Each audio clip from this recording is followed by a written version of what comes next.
You're listening to the Equip Podcast, a ministry of Austin Ridge Bible Church. To learn more about upcoming Equip classes and events, visit www.austinridge.org/equip. Hey everyone, we're back with the second episode in our summer series about how the church can engage with the conversations surrounding racial justice in America. We released the first episode in this series on Tuesday, so if you haven't had a chance to listen to that one yet, go back and listen to episode 57.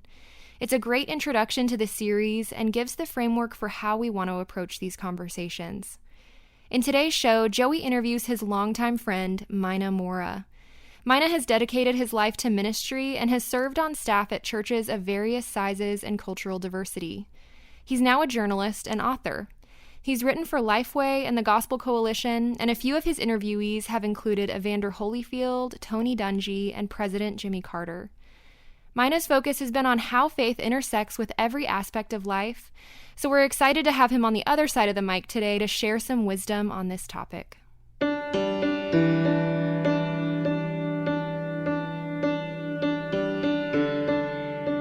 Maina, thanks for joining us today. So grateful for you to be with us as we really open up this dialogue on race conversations on our Equip podcast. So before people are hearing this, we gave your official Who is Maina, but I want you to share with us how you would, not on paper, describe Maina Mwaura, but who you are, what you do, what are some things that you like to do, and just give our listeners a little snapshot into who you are. Well, hey, man, I live here, of course, Joey, here in the Atlanta area. Married to my wife, Tiffany. We have one daughter who's Zion. Her name is Zion. She's 7. And Joey, 4 years ago, man, I was served on staff full-time at a church. And literally, the Lord just redirected me in such a unique way that I still don't quite understand it, even 4 years later, Joey, to be fair. But really took me in the direction of storytelling, journalism, and interviewing people. And so it went from, and we still attend a church, by the way. So anybody's wondering yes, we're still involved in our local church here in the Atlanta area. But I really detoured into this area in a unique way to go, man, I want to tell stories and interview people and get to know them. And you and I went to the same, university, Joey, but I majored in journalism, but never thought I'd actually use it, Joey. And so 20 some years later, after I graduated from college, I'm now using that same, degree, which is unusual to me, but it is allowed.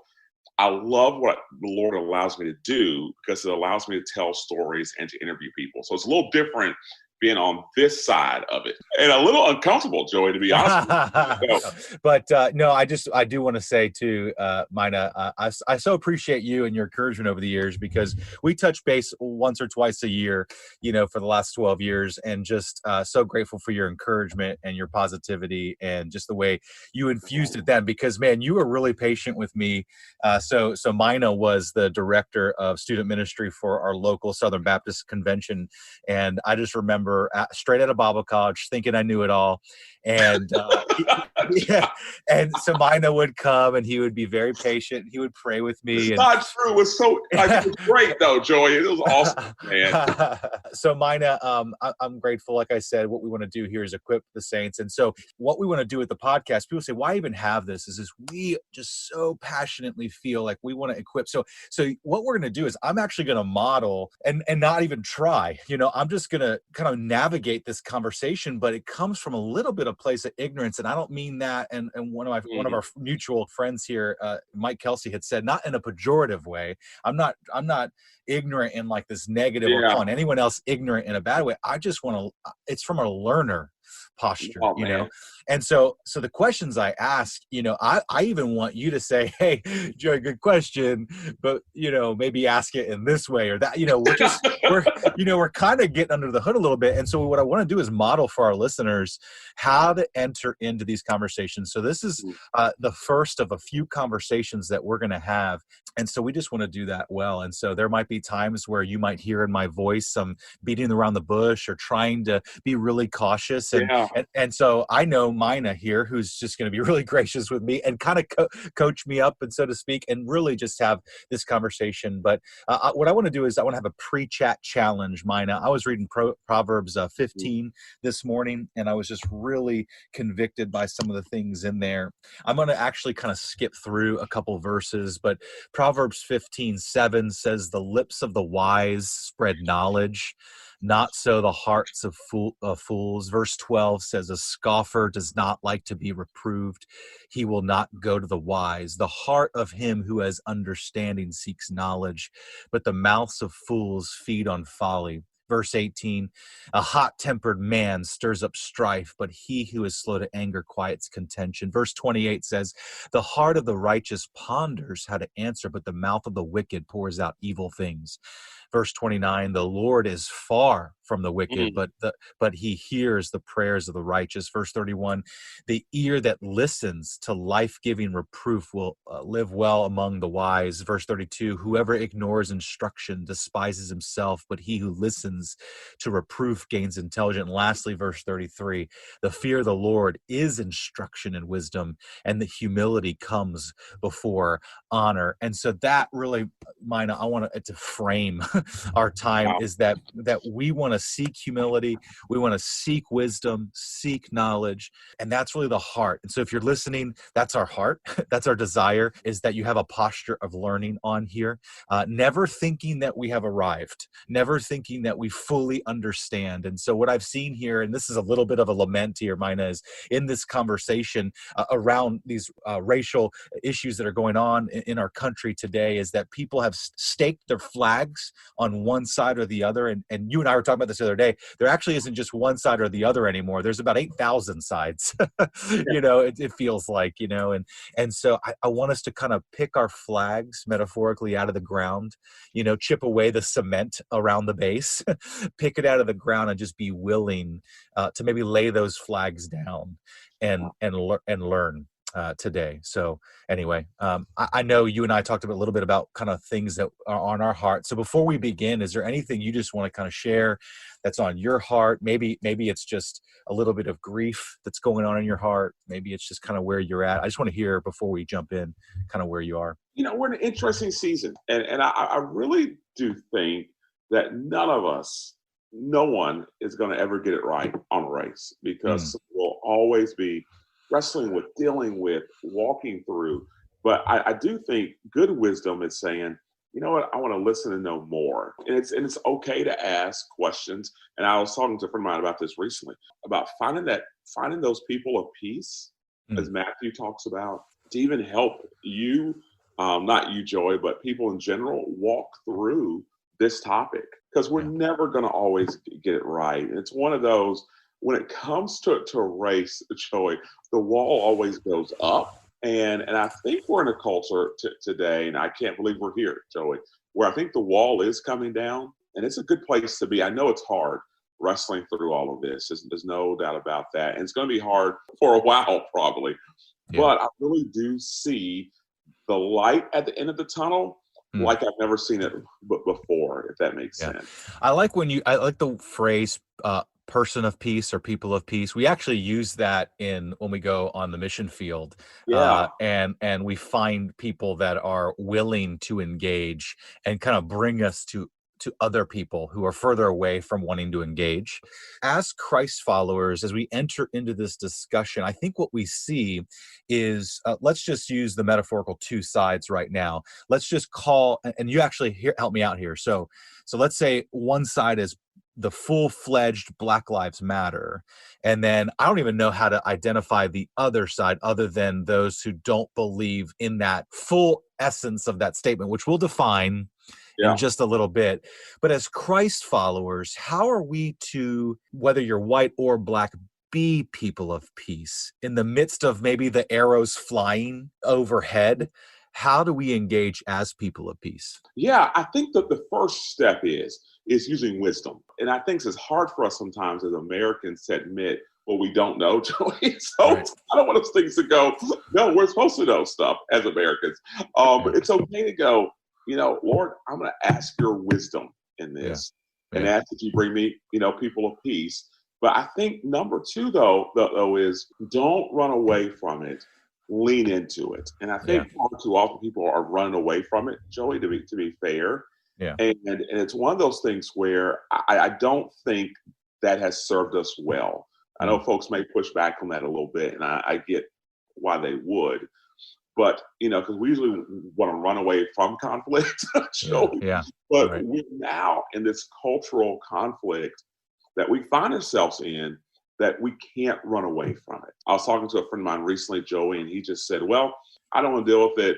Like, I like everyone. and he likes everyone. And I believe he does. However, we can't just use that slogan or just that phrase any longer. Yeah. Because, man, we are in this deep. And I know it's uncomfortable. I get it. No one likes feeling uncomfortable, especially us, here in America, Joey. But it's one of those things where we have to run to it and not away from it. And I know there's a Black Lives Matters organization, right? And I think people have to see it as two different distinct things. Yeah. There's the organization, and then there is the question: do Black Lives matter? Right. And I think they're two totally different things. I think for anyone who prescribes to any one organization 100% is not wise, Joey. Okay. No, that's good. I was just thinking, because we want to dive into that. I think I want to dive into that even further.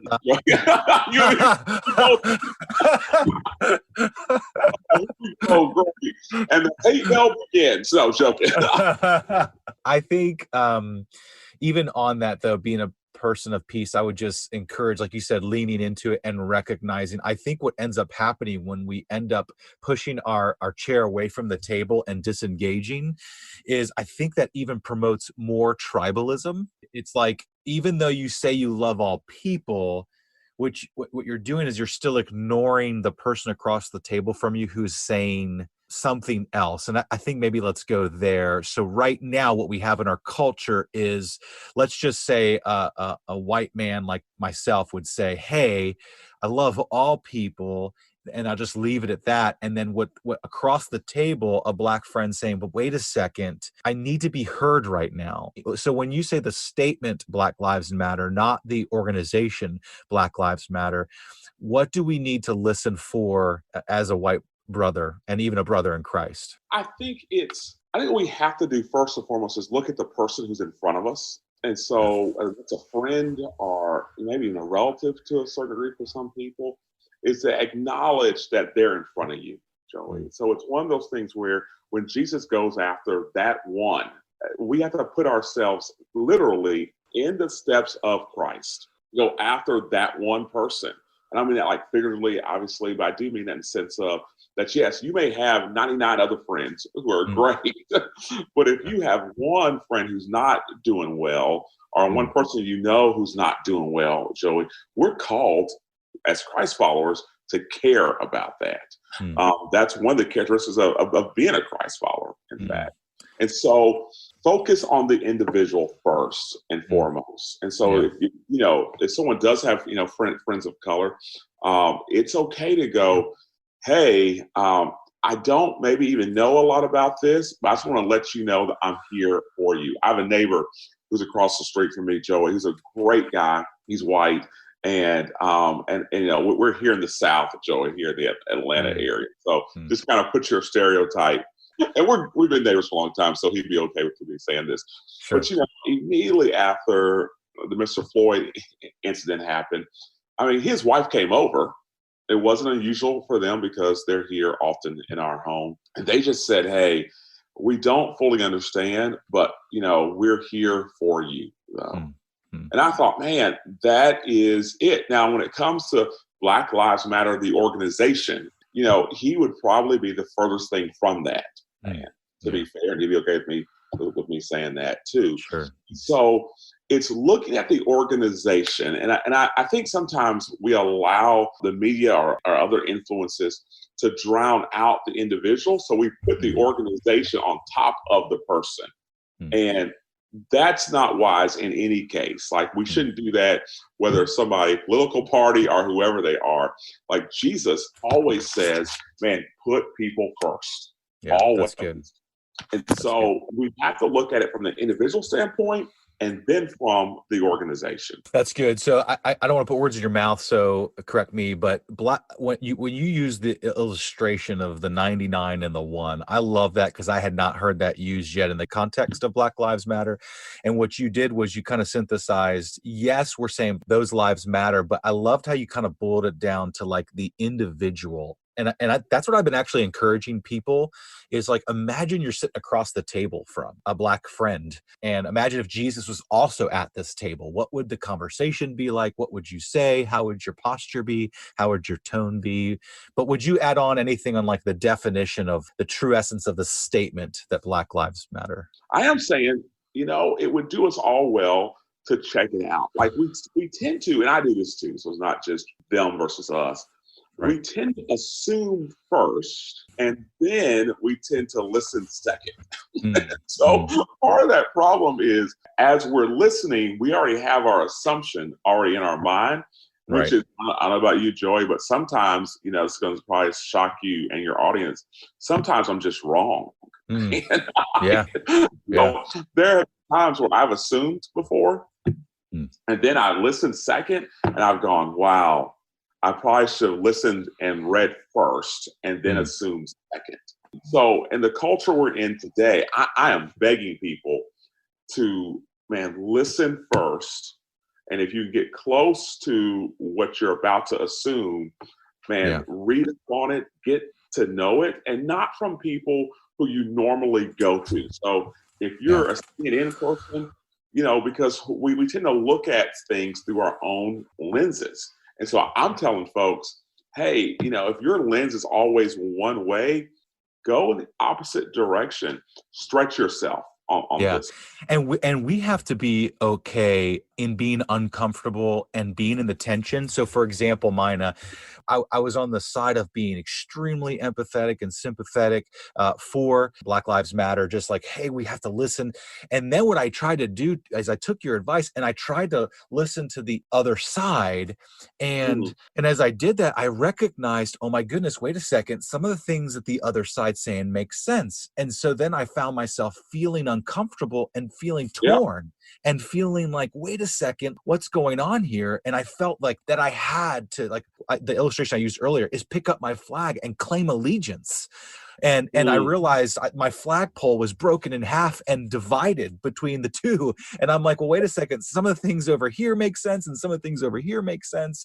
And I think we try to rush picking a side and then ignoring wisdom, kind of the way we talked about, and ignoring growth in this area that just perhaps, and people will say that this is cowardly, or people will say, and I want your input on this too, and maybe there's another way to look at it other than cowardly that would negate me feeling this way. But I feel like I'm straddling the line with a foot in each camp, and I feel empathy and understanding from the wisdom that is coming from both sides. How would you respond to that or react to that? I think that's the best place to be. And I don't know how we got away from, this is my own judgment on this one, Joey. I don't know how we got away from being centered. And I'm greatly concerned about that because we're encroaching more and more on living an extreme life. And so you have folks who are either far left or far right, and the two never shall meet. And anything that's such an extreme is never good. Let's just be really honest about that, man. We're called to have allegiance to one thing as Christ followers, and that's Jesus. And so it's one of those deals where if we're living to an extreme on either one of these sides, then we're giving all of our time and our energy and our hopes to one dominant thing. And that's totally out of whack. Totally out of whack. In fact, we should be centered. And I think there's no higher honor to go, I'm not on either side of these. Because it's just not normal in this life. I'm on the side of, that Christ was calling me to be who he's called me to be. And that is to love people, that is to have empathy, that is that to show respect. That's what Christ calls us to do and be, man. So on that note, let's navigate this real quickly as best we can. When people say, let's just apply the gospel to race issues, and then that's it. And that's not what you're saying here, because you said earlier we have to recognize and listen first to our Black brothers and sisters, and yet the hope is the gospel, but it is empathy, it is love, it is listening. Yeah. And then we bring in the gospel into it, right? And so we don't displace it and get rid of the gospel completely, but we also don't just shower it and blanket statement it, right? Yeah, and what I love the story of Doubting Thomas. It's one of my favorite stories, Joey. Part of the gospel is listening. Yeah. It's having that ear. And you look at that story, Jesus doesn't condemn Thomas. Right. He listens to him. Mm-hmm. I mean, he basically says, man, I get it. And I see where you're coming from. And then he points him in the right direction. Yeah, that's good. So it's one of those things where the gospel is listening. And for some reason, I think we've taken part of that definition and we've gone, okay, the gospel is proclaiming and telling, and it is, but we have drowned out the other side of it is listening. It is being able to have a listening ear. And I see this time and time again, Joy, I know you have too. When people are willing to listen to people, it's amazing to me how that relationship grows. Yeah. Yeah. It's so amazing to me how that happens. So part of the gospel is listening. Popped to my head. It's just like when you're sharing the gospel with somebody, like it's like you don't just say, hey, you're dying and going to hell and you need Jesus. Like you don't start there, right? You start with engaging the person, finding things out about the person. Like, so what you're saying is the gospel's listening. That's your posture. It is, Joey. It's one of those things where we've all seen these people who are on street corners, and I'm not saying they're not doing a ministry, Joey, make that clear, sure. but we're on street corners yelling and screaming, and we've all been in those arenas. And we see people just kind of look at them and they walk all the way around them. I do that. I walk all the way around them. Here, Joey, is that I think there are many Christ followers who are living a life like that, where they're screaming either it's on Facebook or Instagram or Twitter. It's not on a street corner, but it is on a social type deal. Yeah, and they're screaming, yelling that, and people are just going, I think I'll just go around. And it's amazing to me that when we stop and listen, people will honestly go, for the most part, tell me more. That's good. It goes back to being a person of peace, is what we talked about earlier. So a couple questions I have here. I really want to get just some insight based on people you yourself, but also people you've been engaging with and talking with through this, when you interview people. So let's say there's a Christ follower, someone who is well-meaning, loves Jesus, but says statements like this, I'm not racist. I just have a problem with the specificity of Black Lives Matter, and I believe all lives matter. And they'll say things like, I do not like the labeling of white privilege, and this, what would appear to be a new thing called microaggressions, is just a made-up political deal. And I'm probably missing an array of other statements that maybe would be said. How do we navigate that? What would you say? How would you encourage them? Give me some thoughts there. Yeah, I'm going to add one to that, Joey. And I've heard a lot of people say this before, that they don't see color. Right. When the majority of people of color are white people here, I don't see color, for example. They really do hear, you don't see them and you don't see their struggle. Right. And so it's one of those things where, if you're trying to, get to know someone, a person of color or someone who's Black, that's not the best statement, because it's one of those things that, history does tell us that people of color and Black people, that they do come with a history, man. And a lot of that is a history of shame, to be really fair, on both sides. Not just one, but on both clear sides on that one. And it's a history of a long struggle too as well, Joey. So it's one of those things where I would say that's one of the comments. With white privilege, some of the best advice I've been ever given was from Ambassador Young.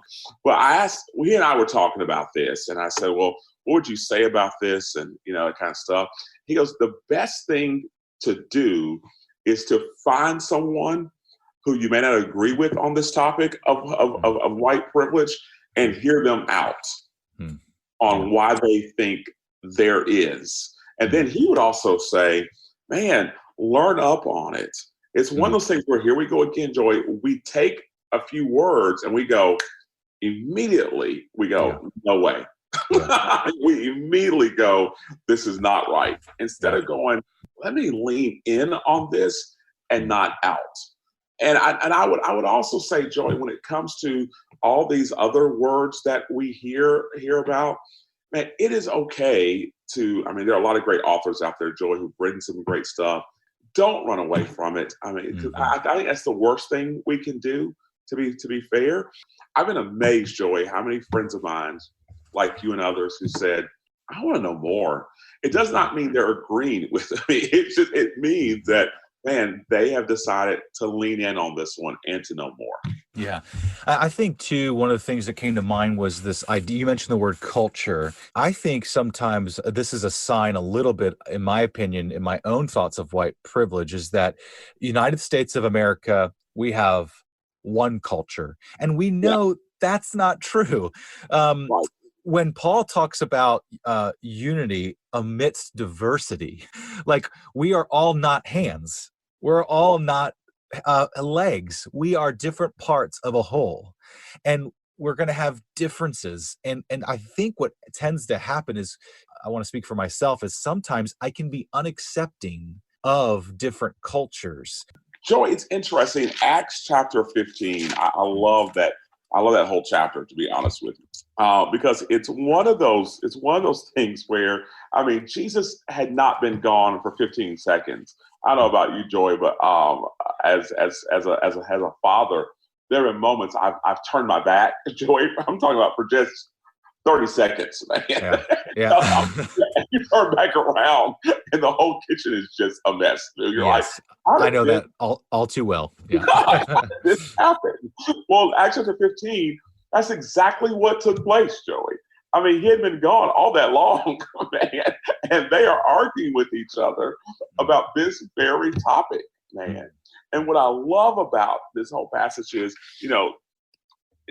they basically bring it all together, man. And then when you go to chapter 16, it says like these small words in Acts chapter 16, verse 5, they grew daily in number. And what it tells me is that we have to get through the junk sometimes first. There's disagreements here. There are letters here. There are accusations here. It seems like what we're living in now. So it's all these things that are going on. But man, we turn to chapter 16 and we're immediately told, man, they grew. And it's one of those things where I tend to think, Joy, we're in that space now. I really do, that we're in this season of strife and envy and torn apart and all that kind of stuff. But we do know, like, for example, Joy, it's hard to go deep here, but after the 1968 race wars and riots, Joey, you know what we saw right after that? Revival, the Jesus movement. Yeah. And so I tend to think that sometimes we have to go through Acts chapter 15 first to get to the they grew in number. But I don't think that we get to the they grew in number without going through the mess. Yeah. To go, hey, here's where we are. Sorry. I love it, because I just think that for those who might be listening who are feeling discouraged, who are feeling, when we spoke last week on the phone, Maina, both of us just said we were really feeling exhausted. Like our souls were feeling really tired from what was going on, and not tired of like we want to get rid of it. We weren't saying that, but we were just really feeling just the fatigue.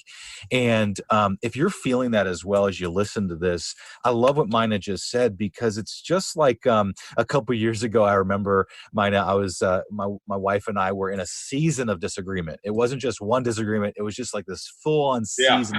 I've been there. And I remember walking out, that morning, walking in to the bedroom and just coming back to her after a little bit of a spat. And I knelt near the bedside. I held her hand. I looked her in her eyes, and I just said, with a smile on my face, I said, "This really excites me." And she goes, "What?" Like, what are you talking about? And I said, "This is growing pains." We are going to grow from this. If we continue to seek wisdom, we continue to seek humility, all the strife and all the intensity that surrounds this season will grow us to be better in relationship with one another, and it'll make me a better husband and a better father. It'll make you a better wife and a better mother. And you know what, it did. It did, like every time. And so I love your encouragement of hope that for us as a church, for us as a culture. Now that's the other thing too, is I pray and hope that there is healing, there is culture, but you kind of started our time with it. There will be a continual racial strife in our country, but man, don't let it be said of the church, right? Because one day, we got to get used to this, because one day we're all going to be together. We're all going to be together. But Joey, you know what? One of my concerns is that I see this coming together a little bit more with Generation Z, especially when they're out, protesting or gathering. And my concern is, Joey, is that we're being left behind as a church, man. If there's any prayer that I have, it's like, Lord, please don't leave us hanging. Please don't allow us to be the forerunners in this. And Joey, it's one of the reasons why I love being with you here today, is that you're basically saying we want to live in this space. We want to own it. It's tough. But Joey, if we're not willing to do this type of stuff, then man, the world may not see us as being relevant when it comes to proclaiming the gospel. Because when it comes to unity and when it comes to reconciliation, man, we have been given a playbook. Man, there's no better playbook than this one, than God's word. I love all of that. We're kind of coming up on time, so I want to do this. I think you've already given us some really good yes, the word is definitely our playbook, but you've given us a good equipping outline already. And so I just want to confirm the following. There's a video that's going out, and lots of videos going out from Black people downplaying racism, and they're calling for family reform, for fathers to stay around but let's say that there's a side saying, hey, there's other things. I think would your counsel still apply that you said earlier, like before you pull out these arguments, to just pursue, sit down with, ask questions, and truly listen instead of assume? Yeah, it is. And I would also say, and I love that I get to interview people, but I've interviewed Dr. King's daughter 4 times now. And I always walk away, Joey, going, wow, I'm such a heathen. Because I always learned so much about his life and about her mom's life as well. And I remember her telling me one time, she goes, Maina, we can do both. We can look at injustices, we can look at problems, we can look at Black on Black crime, we can look at all these other things, which are still very important, Joey, and still focus on the issue at hand. But we tend to go either one way or the other. And I think that's part of the problem, Joey, to be really fair, is that you can't just go one way or the other. You have to look at both of them. But when you look at both sides, Joey, it's so easy to go, okay, yes, is there Black on Black crime? Without a doubt. Do Black Lives Matter? Yes. But it's not one or the other, Joey. And I think we like doing that because it makes us feel better, or it makes us dismiss the other side more than the other. But it's hard for me to understand why we can't do both. Last question for us today. As a Black friend of mine, a leader in the church at large, I just want to get your input. If you had to give instruction or counsel or encouragement to our church to do 1 or 2 things as we pursue racial reconciliation in our culture, but particularly the church, you can feel free to say what you've already said, but just what is it how you would encourage us to do 1 or 2 things to be? Man, Joe, I can't believe we're at the last one. It's like, wow. And you laid all the lines. Last question, Joey. I would say 2 things, and we go on with one of them forever, and I hope, and I'm going to try not to, Joey. The 2 things I would say is, man, dig into and get to know and invite people who don't look like you to sit around your table. one of the best things that we've ever done for our daughter who's 7 is that we've had people from different races in our home. And so Mr. Bobby across the street, who's one of our neighbors who I told you about, she knows him. I mean, so it's one of those things where that's the best. If you have kids, that's the best lesson that you can give. In my opinion, one of the best, I'd say, one of the best, obviously, when it comes to this issue. The second one is this, and I've heard this word come up often, is that don't assume white guilt. I've heard that phrase thrown out there, quite often, Joey. And from all of my friends of color and all of my Black friends, they're all going, A, I don't know what that means, or B, they're going, we don't want anybody to feel guilty. We just want to be listened to. And so it's one of those things where when I hear that term, I just go, man, the wall is already up. And the culture, people I know anyway, Black people, people of color, are not asking you to feel guilty. That's just not one of the things that they're even thinking about. And so don't assume that because it's, it's one of those things where I think it is a trick of the enemy, Joey, for people to assume that, to go ahead and put the wall up. And when we do that, man, we find ourselves not being teachable. And that's a big deal when anyone, myself or anyone, decides they can't be teachable. Man, that's when pride just walks in the door. Man. Yeah, that's really good. Maina, I know that we just scratched the surface, right? There's so many things we can go on and talk about, but is there just anything that either is in your mind and your heart as we close here that you just want to make sure is said or heard as people listen to this podcast? I would say to you, Joy, and to the people who are listening to this, man, thank you for listening. It's one of those things where it's easy in today's culture to go, I'm going to tune this out and go on to the next thing. But man, when we listen and dig into this, I think we're becoming more like Christ than what we know. And I go back to, man, thank you for being teachable, because that tells me it shows a sign of humility all around to go, man, I'm not going to run from the tough stuff. That's so good. And Maina, I know that this is what you do, but I will pray for you for endurance and perseverance, because from my vantage point, I can see God using you in so many ways, having these conversations, being willing and so gracious to have these conversations. And I know that I imagine you lay your head down at night and it can feel so physically, emotionally, even spiritually exhausting. So I'm just going to pray. I want to pray right now with our listeners for you, for our country. So let's pray.